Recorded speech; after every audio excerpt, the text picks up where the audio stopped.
Lady of Assumption Church. Matagal na kami. Namin na kami foundation, matagal na kami magkakilala. Matagal na po kayong mag-good friends. Asa ka? Before mas friend kami before, friendly couple. Kasi medyo more on kilala namin isa't isa eh. Yung talagang kilala namin, kaya siguro konti lang adjustment. Close na kami.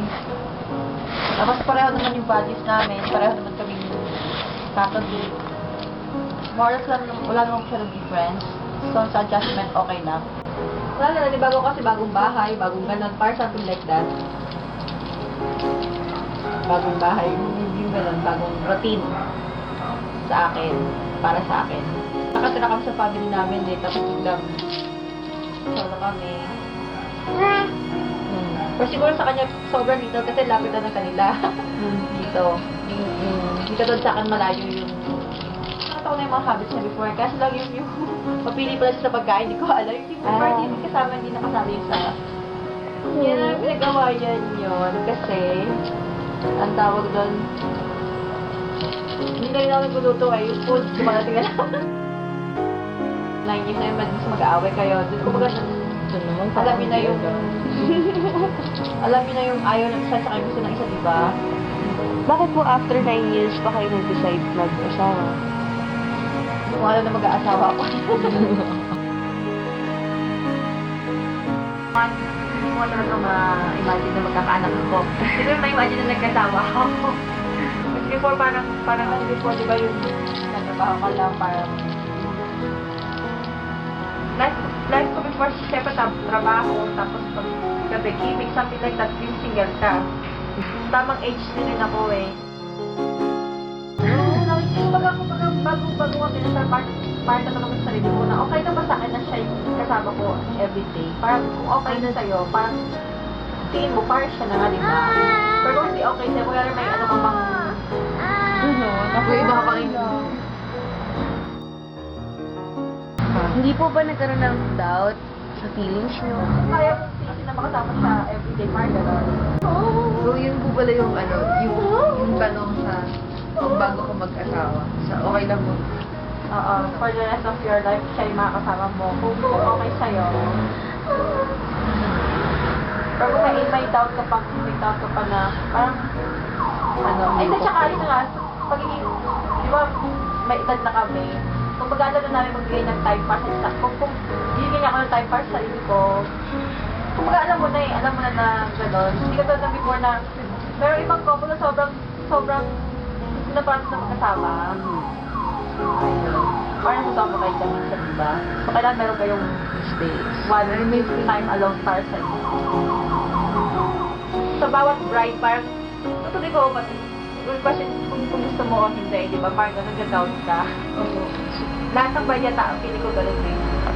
Ito paano, kahit na, alam mo siya na, meron ka pa rin doubt. Kasi parang yung status, yung life mo may mababago. Yung choices niya, more or less lang mo na, kung kaya mo pagkasin yun, pareho kami tahimik. After katahimik, nagkakaintindihan na kami. Kasi kung sino may mali, siya na yung mag-e-effort na diba? Marami akong time alone kasi masama na sa trabaho siya. Tapos yung dalawa na magkasama. Kaya marami akong time alone. Naggabi po. Pero magkasama kami. Yun yung naitalo ko na kung makakasama mo sa buhay mo, makakaya mo ba? Parang gano'n. Kunwari ikaw, itong hilig mo siya, ibang hilig. Pwede pa kayo magsama sa ganun, ibang hilig. Pero kung pareho kayong hilig, pareho kayong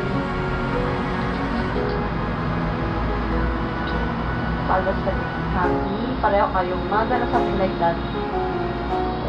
Tsaka, pinaka-importante yung time, yung bibigyan siya ng time, bibigyan kita. Time alone. Close family time. Always sa tama yung gagawin mo. Pero na mahirap decision, mag-decision, yung greater good, kung sino mas maraming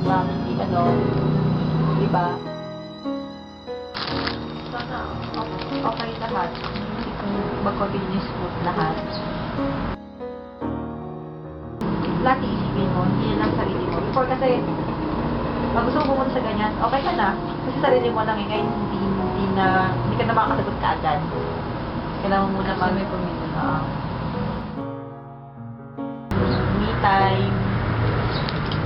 alone time, tawag doon. Time na kayo dalawa.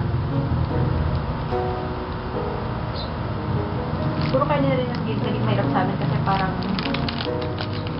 nagsigal ka na-try mo na yun. Yung tipo, kung maaga ka nag-asawa, parang isipin mo, hindi ko pa na Parang na-maximize ko yun. ayun.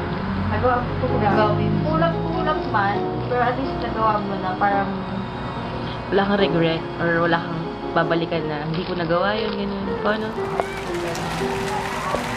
siguro once in your life, ano ka lang magwala, something like that. There used to be a grand tower alone on the sea. You became the light on the dark side of me. Love remains a drug that's the high, not the pill. But did you know that when it snows, my eyes become larger? The light that you shine can't be seen.